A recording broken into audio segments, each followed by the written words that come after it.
From Nashville, Tennessee, Music City, USA, and the home of hot chicken, it's the Rick Altizer Show.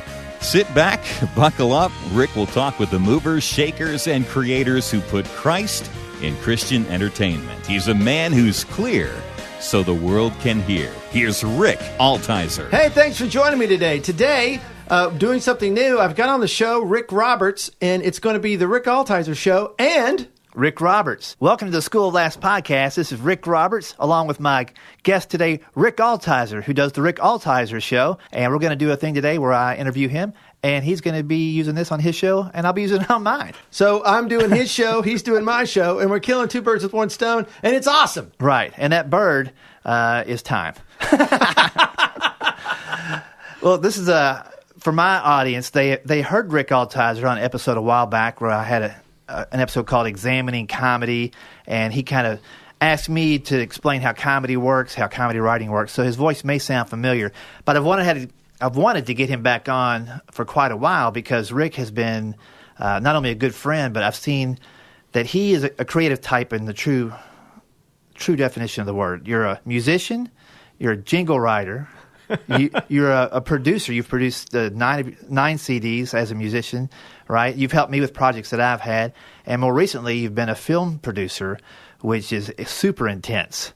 And so today I'd like to kind of walk through Film director. And a producer, but yes. And we can talk about the differences between the two as well, because they do overlap a little bit, those roles. But I kind of want to walk through where you are today, but I want to start kind of back at the beginning to see what got you to this point. So if you don't mind, tell me about early Rick Altizer. You're right around your teenage years, somewhere around there. What do those days look like? What were you interested in? I wanted to be a rock star or a preacher. Right. And I remember exactly where I was. I was sitting at a table somewhere at someone's home having dinner. And they said, well, so Rick, what do you want to do? I said, well, I want to be either a rock star or a preacher. And they said to me, well, why don't you do both? And it just stopped, and it hit me. I went, I never thought of that. I never had connected, because back in those days, Christian music hadn't really evolved into what it is now. And so the thought, wow, a rock star preacher. So I never. So my thing, I wanted to be Bruce Springsteen. I always thought I was going to be Bruce Springsteen. I had Bob Dylan's manager was my manager. And how did that come about? Like, what was? I was in a band in L.A. I was living in L.A. and I was in a band, and we were in the Best of L.A. contest. Mm-hmm. They're looking for the best band in L.A. and our band won. We won, and I was front page in the paper. I had a big spread on us, Best of L.A. And so I just called Bob Dylan's management company. And I called at a time when the guy, his assistant, who never answers the phone ever, just was there and just picked up the phone. And I told him, hi, I'm just blah, blah, blah. I just won the Best of LA contest. I can't get noticed. It's such a hard road to climb. If I just sent you a tape, would you listen to it? And he later tells me they never listened to unsolicited material ever. Uh-huh. But he said, you just seem like a nice guy. And I just said, yeah. So this is a crazy story. I've never shared this story, so I'm so glad I get to tell this story. I've been interested in this story. So I sent him a tape, and I sent him a little brochure I put together and a picture of the band. And they called me and said, yeah, we'd like for you to come in. Could you meet with us? So sure. So I go in, and I walk in, and the first thing I see is an original Escher painter, the guy who... Oh, yeah, MC Escher. You're going upstairs one way, and it looks like it's going up or down. You can't tell which direction. Right. So he managed Bob Dylan, Neil Young, Joni Mitchell, Ric Ocasek of the Cars, Tom Petty. So he used to own Asylum Records with David Geffen. So, the guy was this guy was... Totally legit. Yeah. And so I'm with his assistant, Jeff Kramer was his name, who still manages Bob Dylan. And so Jeff, I walk into his office, and I'm just sitting there going, wow. And so they sit me down. They say, this is the truth. I promise I'm not making this up. And I feel weird sharing it, but this is what they told me. They said, we think you're a musical genius, and we can't believe you don't have a record deal. We've had 5 offers for you already. Irv Azoff has offered $500,000, and, we're going to do this. And my mouth just, it was that...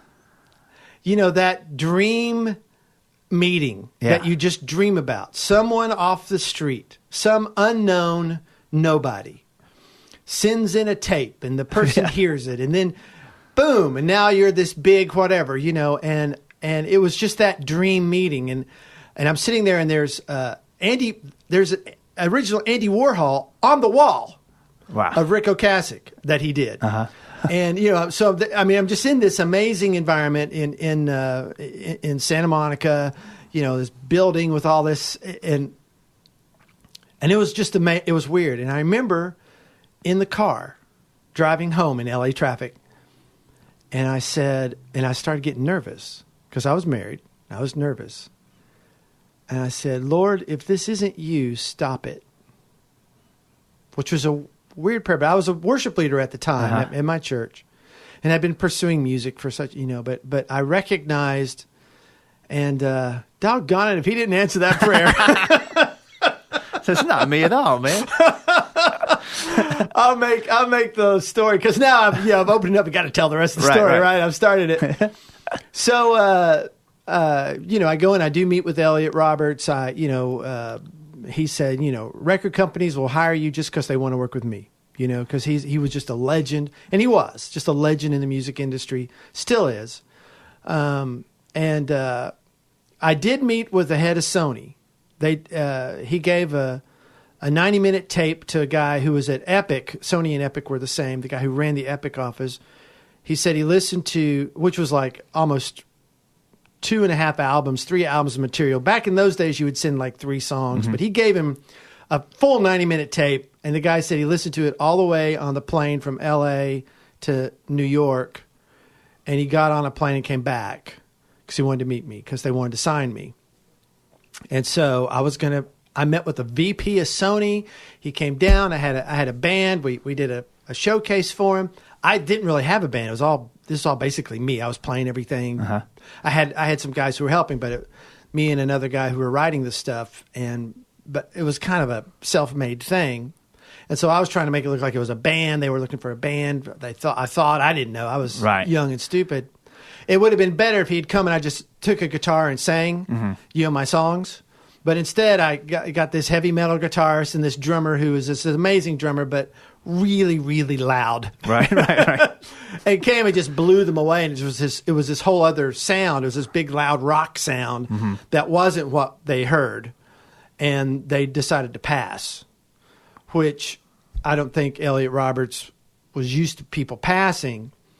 And after they passed, I couldn't get them to return a phone call for 2 months. No one called me back. I later heard my sister had a friend who was also an artist there, and he said he heard them have a fight over me because the assistant was leaving to take Bob Dylan, and they had an argument over who was going to take me, and this is what someone told my sister.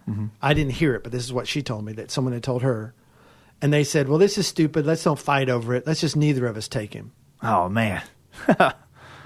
So I finally called back and got somebody else on the phone there I think it was 3 months later, after not hearing from anybody.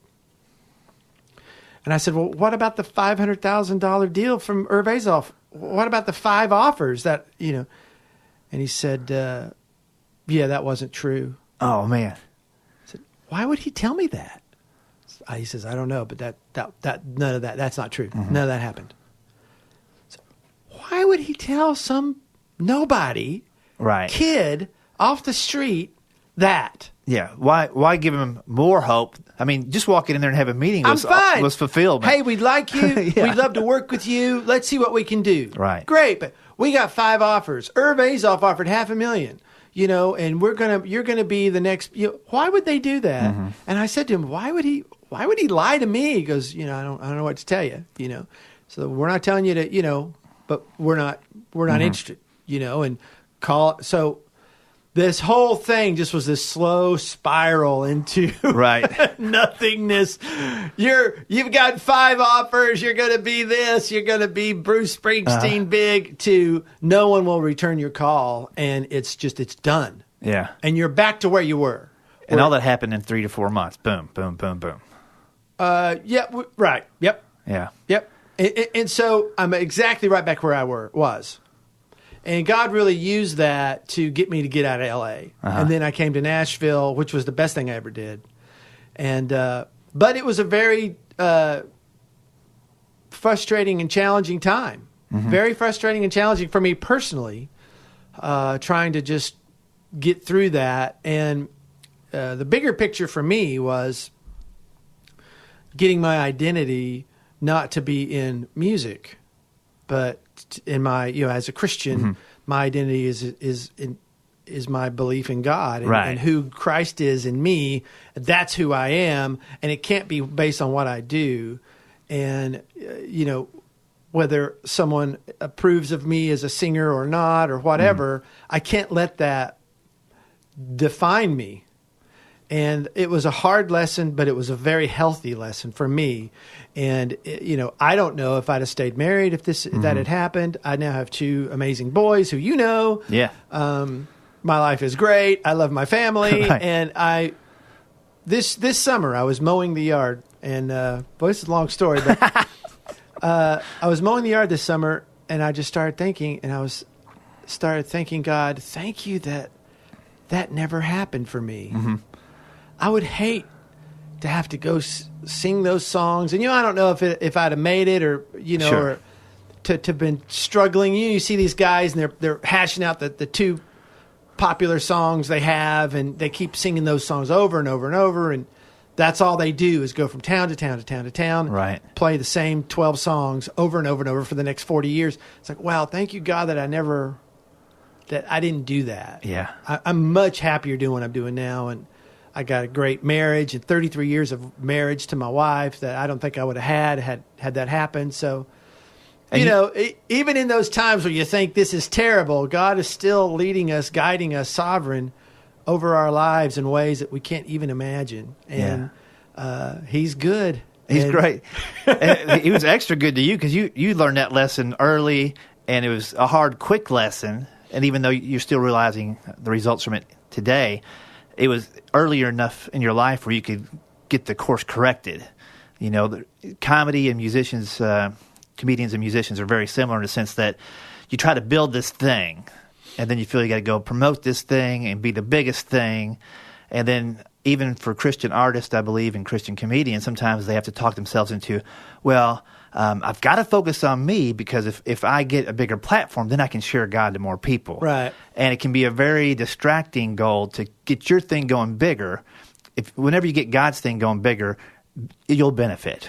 Don't worry about it, But when you try to make yourself the focus of everything, and all the goals are there, and all the pressure and all the time, you're not serving God. You're serving yourself. God can work with you on any project you've got. You know what I mean? So, for comics that are listening, musicians, some of your listeners to your show, there are times where it's easy to convince yourself that you're doing God's work when you're really trying to say, I'm doing good work, and I'll share God's message when I get a bigger platform. God can use any platform. You sitting next to a guy at Fazoli's is the only platform God needs. You know what I mean? So I'm sorry that you didn't have songs that I recognized on the radio, but I'm glad I recognized you as the guy across the desk in our office. So that's cool. So that was early on. You said you moved to Nashville. Now, was part of that move family related? Like you had family here, or your wife did, or was that move? I still want to be around the industry, but maybe not. It was a music decision. I was a staff writer for Warner Brothers in L.A., and I knew Nashville was a music town. So let's get my wife. We're just starting a family. Let's get to Nashville. I was born in Knoxville, so this is kind of my home. I knew Nashville had a lot of publishing here, and so I'll go to Nashville and I'll just be a writer or see what happens. I don't know. I came out here, and God really said, I want you to just lay this down. And so it was, okay, God, here's Isaac. I'm putting him on the table. And then he says, okay, now put the knife in. And I looked up and I said, you were supposed to stop me. Wait a minute, God. I thought you were going to stop me. He says, no, you put it in. Yeah. And so that was very hard. And we're talking a 2-3 year period here of completely dying to this my whole life was defined on this very ambitious, working hard, very focused. I had at that point, I had 5 albums. Mm-hmm. I mean, I had 5 albums. If I'd have gotten a deal, I was good. I was good to go for a while. I had a good, solid 5 good albums of material, easy. So I mean, I had a wealth of stuff that was ready to rock if that would have worked, and it just die. Uh-huh. And so that was so hard. And then I started writing songs because I recognized if I didn't continue creating and writing, I would get depressed. So I wrote songs. Every Tuesday night was music night. My wife would let me do that. I'd go downstairs and do music night, and I wrote songs just for God. And I didn't play them for anybody. I didn't let anybody hear them. And it was just, all the songs were just for me and God. And it was a way for me to keep doing the gifting he'd given me, but helping me just kind of work through this. Mm-hmm. And then about 2 years after that, I felt released to go ahead and play some of the songs live. So I played them live one night, and there's a guy going, "Have you got a record deal?" No. And he goes, "Well, you need one." I go, "Yeah, okay, whatever." And I said to my wife, what's going to happen is they're going to sign me, then the record company, they're going to go out of business. That's what's going to happen, right? So he comes in, he wants to sign me, and then they go out of business. And they got bought out by this other company called KMG Records, which was here in Nashville. Buddy Killen label. Uh-huh. Buddy Killen Circle. He owned Tree Publishing, big music legend here in Nashville. Wanted to have his own record company like his friend Mike Curb. So they brought me in to fire me. Right. And so I had said, well, here's all these songs I have that I've been writing to the Lord. I'll let you hear them if you want to hear them. I had at that time, it was a DAT tape of about 60 minutes and the president of the label was a guy named Kent Songer, who you know. Yep. And he listened to him that night, listened to the whole tape, and called me back the next day and said, "You're our first artist. We can't go wrong with you." He said the critics will love you, and you're a great way to start our label. So they signed me to a record deal, and I said to him, I hope you don't mind me going through all this. No, that's what I want to know. I said to him, I will sign with you on two conditions. He goes, okay, what? I said, 1, I'll never do Christian fluff. Mm-hmm. And 2, you have nothing I need. As long as we're clear on that, we're good. Yeah. And he goes, well, okay. That's 2 crazy conditions. But I needed to tell him that I don't need this. Mm-hmm. I don't need your record deal. I'm not going to do that again. And I'm not going to do Christian fluff. So it started from there. I was their first artist. So I got all the promotion of full page ads in CCM magazine, all kinds of promotion because they were promoting their label and I was the only artist they had. Mm-hmm. So they're letting everybody know, hey, we're a new record label. Here we are. And here's our first artist.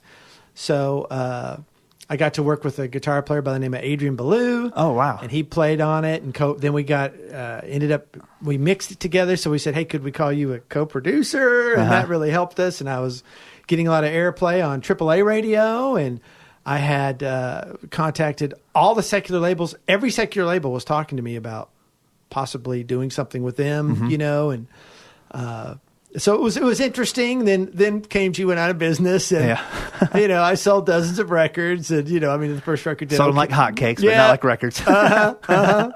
It did okay. Then the record label went out of business, and did some stuff, made a few records, went to Holland, was kind of a medium-sized artist in Holland, and got recognized in the mall. Hey, are you Rick Altizer? Can I have your autograph? And the band looks at me, you are such a rock star. David Hasselhoff of Holland. Walking around, at this festival, and they had these big screens, and there's my music video up on this huge screen. I'm just walking, and there's my video. And so, it was, went to have one final gig it was a festival, and a band named Delirious was the headliner, and I went on before them, and the first 3 rows, they're all singing my songs. I mean, I'm looking down, there's all these kids, and they know all my songs. So, and I'm up on that stage, and it was a big show, and it was a great show, and probably a couple thousand people in the auditorium, and it was packed out, and the front row, 2 rows were. I had that moment. I had that experience. Went home from Holland. Went home. The 2 kids were sick. They were both young, very young. And I walk in the door, and my wife's sitting there with 2 crying, snotty-nosed kids. She goes, "It's about time you're home. Here, you take them." Hands me the kids and walks out of the room. That was my welcome home. Yeah. You might be big in Holland. From being a big rock star. I'm this huge rock star in Holland. I come home, okay, welcome. And nobody in America knew me or anything, And so I had that little moment, and then it was all over. The label was done. It was over. It was done. Well, that's incredible, man. But at least you had that moment as far as not only memories, but good stories as well, and life lessons. There's a million life lessons in that little nugget right there for sure. Now, so this was probably the late 80s or so, early 90s when all that was going down? No, this was late 90s. Late 90s. Late 90s going up to 2000. Okay. And then, I got an offer to produce an album, and we had Johnny Cash on it. It was a multi-artist album. Russ Taff was on it. Audio Adrenaline, Jars of Clay. So I had all these people on this multi-artist album that was really good. This really cool. It's called Soul Lift. It's this really artsy, cool little. They wanted to make like a Moby worship album. So this was like 2000. I just like that, a Moby worship album. Yeah, exactly. That's great. That's what it was. It's exactly what it was. It's really cool, really different than 9/11 happened. Right when it was released. And it sold dozens of records. And I think 9,000 records what it sold. Done, gone. There's my big... Yeah. I thought I was going to have this big producer career. Johnny Cash, Jars of Clay. I had all these guys on it, and... Jars of Clay invited me to their studio to listen to their new album, to tell them what I thought of their record, and give me some feedback. So I said, all right, I'm going to be a producer now. Now I'm going to be a big producer. Okay, I'm not going to be a recording artist. I'll be a producer. Right? Not. Yeah. Lots of different directions you can go with a lot of different things. I do want to talk. I guess I'm going to wrap this. I think we got a 2-parter here. Is what we've got. Yeah. So all that, thanks for letting me share all this. My kind of my story of how I got out of music. Yeah. Well, I think it's a good backstory because where we'll go in the second part is what you're doing today, which, as you know, at this stage of the game, everything you've talked to us about now has prepared you for what you're doing lately, which I hope is the track you stay on for a while because you're creating some really great stuff. Specifically, we'll talk about the movies that Rick is putting together, directing and producing a little bit here and there, what it takes to do that, incorporating music in those movies and what that looks like and the hoops you got to jump through for that, but also the stories of others that Rick is sharing that's touching the lives of millions of people, everybody who's going to watch and come across these movies that he's done here the past 3-4 years. You can't watch one of your movies and not walk away going, oh, I see a few things in that movie that's about my life, and I might want to make a few changes, and good stuff coming up. So, well, yeah, I just want to just kind of leave it that you see these things in life that were just, it seemed like so many disappointments. I had so many things that I thought, I'm there. Oh, I'm not there. Oh, I'm there. I'm not there. And that just happened over and over and over again. But God uses everything. Mm-hmm. And I see now how all that was preparation for what I'm doing now. And in your own life as a comedian or as a recording artist or as a filmmaker, you have these moments of disappointment, and you look at yourself and you go, this isn't where I want to be. This isn't what I want to do with my career. I'm not happy. I'm depressed. I go through, you go through depression. You go through all of these really difficult trials and struggles with this, trying to achieve this thing, which has so much of public praise and mm-hmm. affirmation, and you're not getting that, and you feel depressed. And I think it goes to the question of, what do you believe? Do you believe that God is real? Do you believe he's sovereign? Do you believe he's good? Then if you believe that, and that's our struggle, is to believe. Struggle is belief and allowing him to be the Lord of our life. Yes. And do I believe he's good? Mm-hmm. Do I believe, okay, it's not working out the way I want it to. I wanted to be Bruce Springsteen. Do I trust that, okay, I'm not going to be Bruce Springsteen.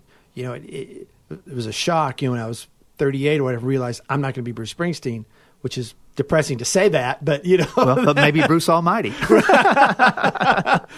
But through it, God is sovereign. God is leading. And so the question is, do you trust God? Right. And Jesus said, they said to Jesus, what are the works of God? Tell us what the works of God is. In John 6, he says, the work is to believe. Right. And so that's our work, is to believe. All right. Hey, thanks. Thanks for doing this. Make sure you come back and listen to the second half of my interview with Rick Altizer. If there's a show you've missed, you can go to my website, rickaltizer.com, and catch up. Or you can listen to my podcast in iTunes or wherever you hear your podcasts. Just search for The Rick Altizer Show. Altizer is spelled Altizer. I want to thank you for listening. Hey, would you tell a friend about this show and share the love? Be sure to check us out again next week as we discuss how we communicate the gospel through media to our culture. Let's be clear so the world can hear. I'll talk to you next week. Thanks for listening.